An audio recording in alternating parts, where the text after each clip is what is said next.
My name is Victoria Winters. A clear night sky scattered with stars hangs high over Collingwood. A warm wind sends the scent of the sea into the open windows, and an almost unearthly calm pervades the night air. No cloud is seen, no storm is promised. But the storms within the human spirit continue to rage. Child is turned against parent, and rebellion, with all its pain and anguish, tears at the hearts of both. Carolyn, I'm waiting for an answer. Where exactly are you going? Out. That is no answer.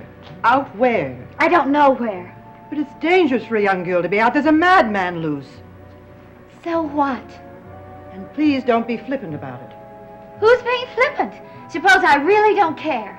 Well, I do care. About what? About you. Oh, don't make me laugh. Carol, you can't go on this way.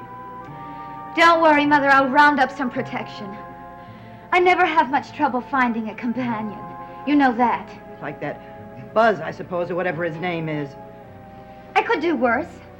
And if I have the chance, I probably will. Carolyn, I should think it would make your flesh crawl just looking at him. Not as much as some other man I could mention. Face it, Mother.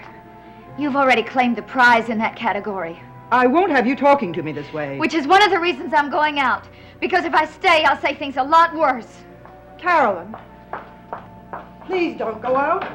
It's too dangerous.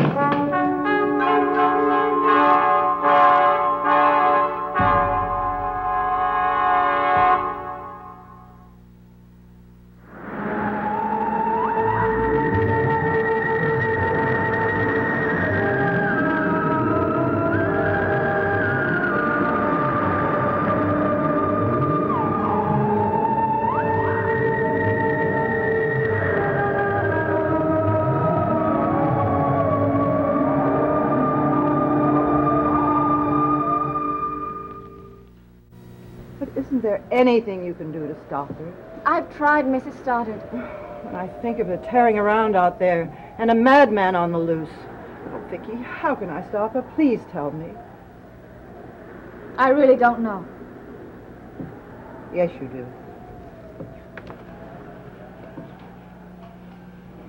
You know and I know. What do you mean? If I called off my marriage to Jason McGuire. Yes, Mrs. Stoddard, I think that would stop it. Mrs. Stoddard, she doesn't know what she's doing.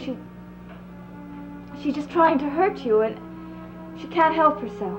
Well, doesn't she realize that she's punishing herself more than she's punishing me? Maybe she doesn't care. Maybe she's so insistent on hurting you that she doesn't care how she does it. But I don't see why she should want to hurt me. All I'm trying to do is make some kind of life for myself. I think I'm entitled to some happiness after all these years. No. Carol is just being completely selfish and stupid. She wants to do these ridiculous things to herself. I should let her.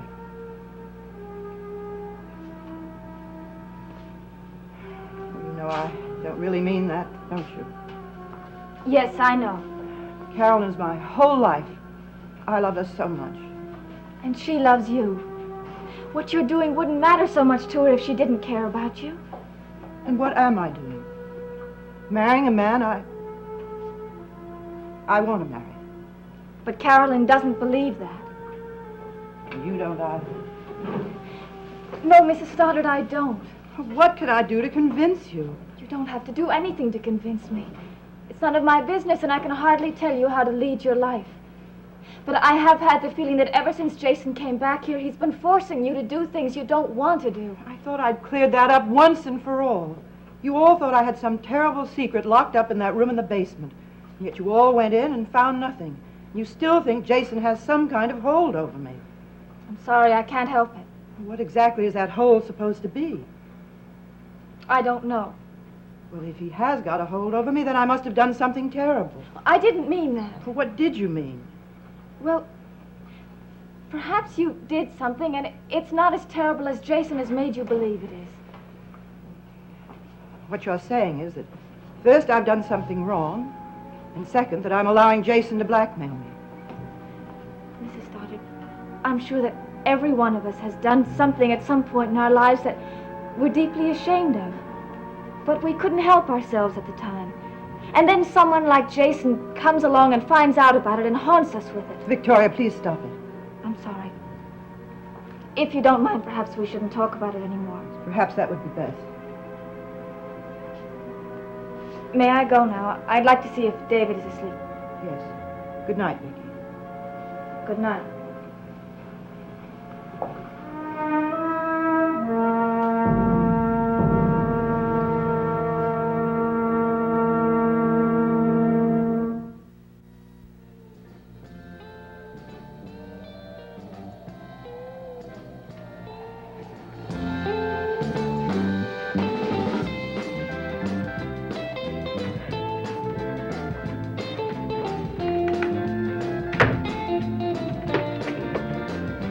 Come on now, I said I'd buy you a drink. I don't want a drink. You're gonna get one anyway. I'm not interested in what you want or don't want. Why don't you just leave me alone? I'll tell you why. 2 double bourbons, please. I won't drink it. All right then, don't. And you're going to sit here until you tell me what you were up to this afternoon. What are you talking about? Well, I was in the bank, transacting a small piece of business. And what to my wondering eyes do I see but Willie Loomis? Now, I want to know what you were up to. I was doing something for Mr. Collins. You expect me to believe that, Willie? I don't care whether you believe it or not. I saw what you were doing. You were in there with another man, and you were obviously either delivering or selling jewelry. If you knew, why did you ask? Because, Willie, I want to know what that means. Means Mr. Collins has some old family jewelry he's selling. The man was a dealer from Boston. Oh? Well, Mr. Collins wasn't selling it, Willie. You were. I was selling it for him.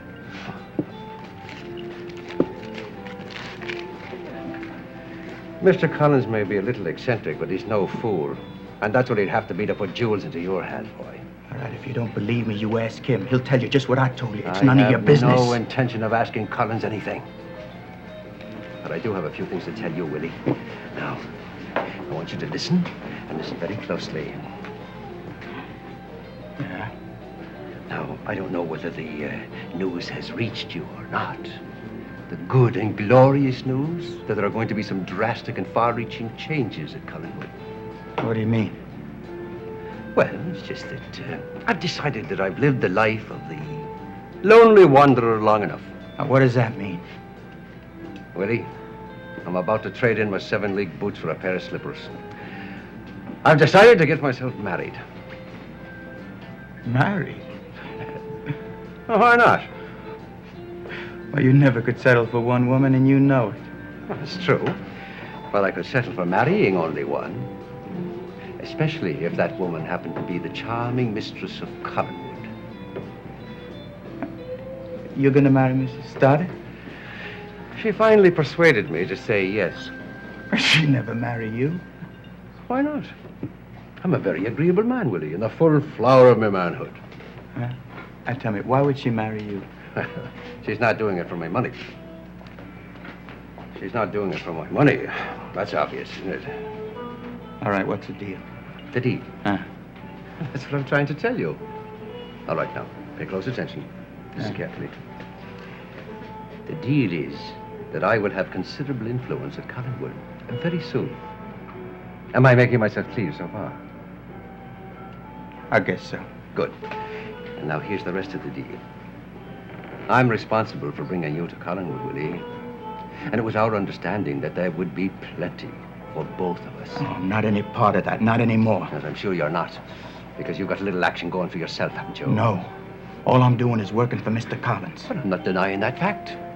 But it's just possible that your work for Mr. Collins may eventually be something that will interest me. Ah, there's nothing there that would interest you. A fistful of jewelry sold at a local shop, Willie. Are you trying to tell me that wouldn't interest me? Oh, he wants the money for a business he's starting. Now, that's all there is to it. We'll see. Look, I gotta get back. All right, Willie. You go. But remember, I want a piece of that action. There's nothing there for you, I keep telling you. And I wanted you to know, Willie, that when the time is proper, I'll be around to collect. Look, Jason, why don't you just leave us alone?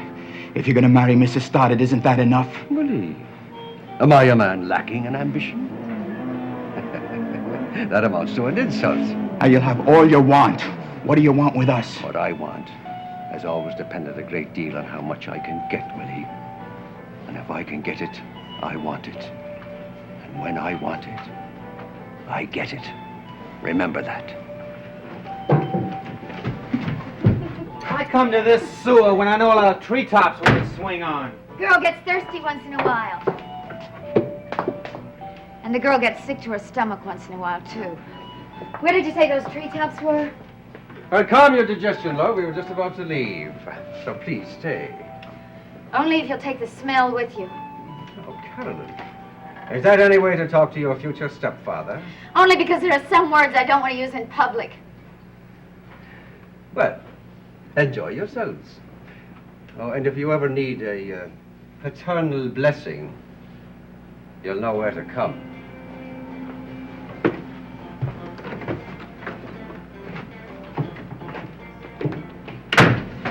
Man. Save it, baby. Blow it all now and there's nothing left for nobody else. For someone stupid, you're pretty smart. Who needs smart? I got instincts. Yeah? Well, so have I. I'm depending on it, baby. I'm depending on it.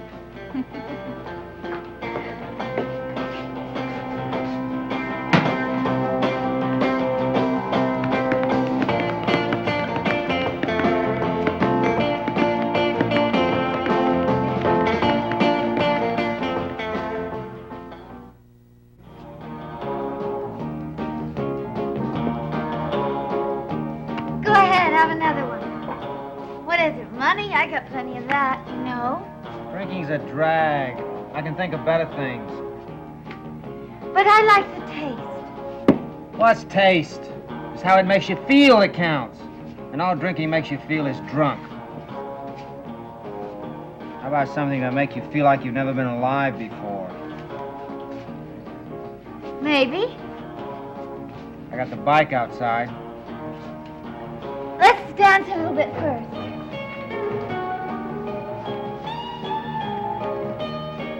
Come on, dance with me. Doesn't hurt. Then why bother?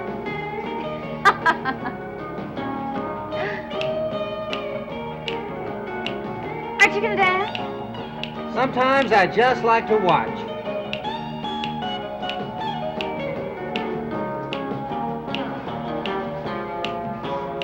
Okay, we won't dance. Thought you wanted a bike ride. Why not?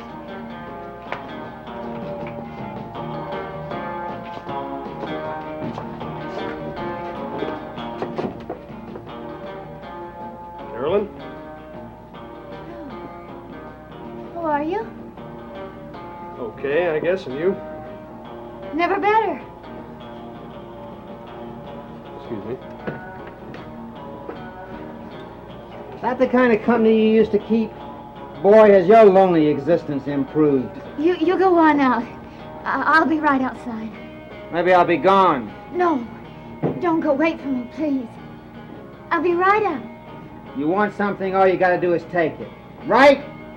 Right.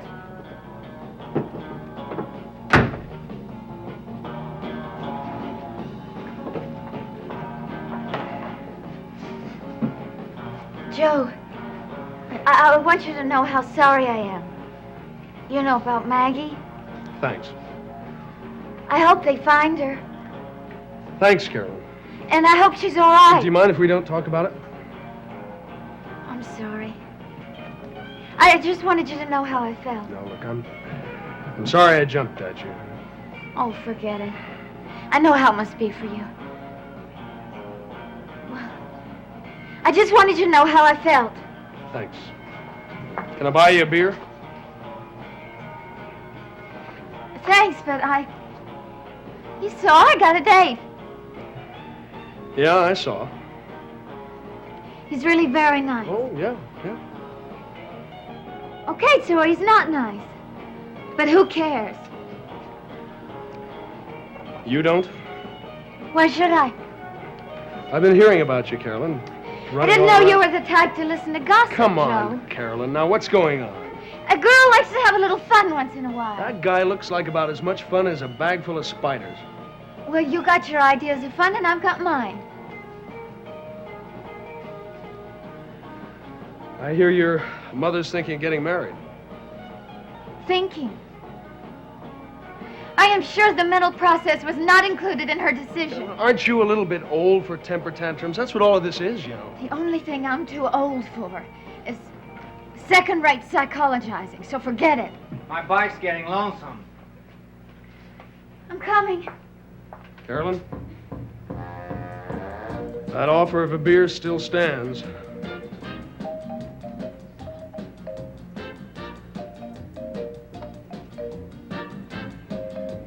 Sorry, Joe, but all drinking makes you feel as drunk. Right, Buzz? Right. Come on, we got dancing to do. I got music to give away, and it's all yours.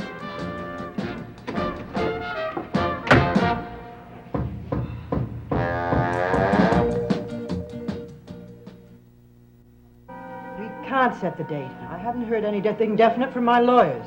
Maybe you didn't, but I did. Really, Liz, you should make a greater effort. You talked to Mr. Garner. Yes. And what he had to say to me was most gratifying. Now, if my arithmetic is correct, a suitable date would be 2 weeks from today. 2 weeks? Yes, it's a pity we have to wait so long, but it can't be helped. Well, that's hardly enough time. I have things to do. Well, I'm sure you'll find time to do them. Now, why don't we make the announcement at the first opportunity? 2 weeks? I can't possibly. Now, Liz, Please, Jason.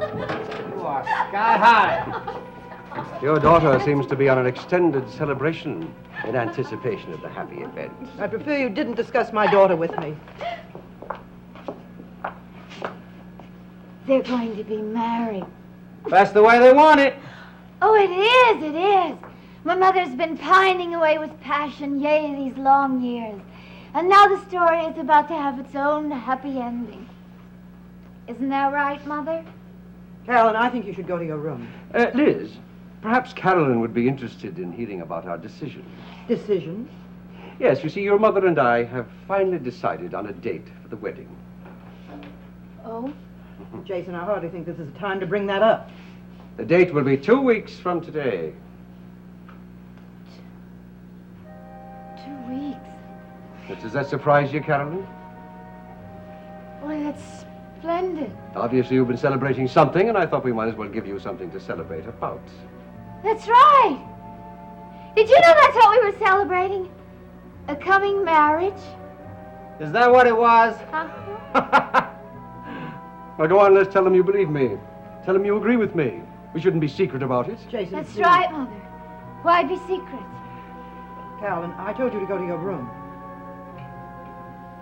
You want to come, Buzz? You like weddings? Why don't you come? I think I gotta be out of town that day. Or I got an even better idea. I love weddings. Especially my own. Why don't we get married, Buzz? Hey! You and me. Yeah. Carolyn, that's enough. How about it, Buzz? I want to be a bride. 2 weeks from today. You and me. I'm the bride and you're the groom. Right? Carolyn, please, be serious. What makes you think I'm not? Don't forget, Buzz. 2 weeks from today. You and me. Bride and groom.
Shadows is a Dan Curtis production.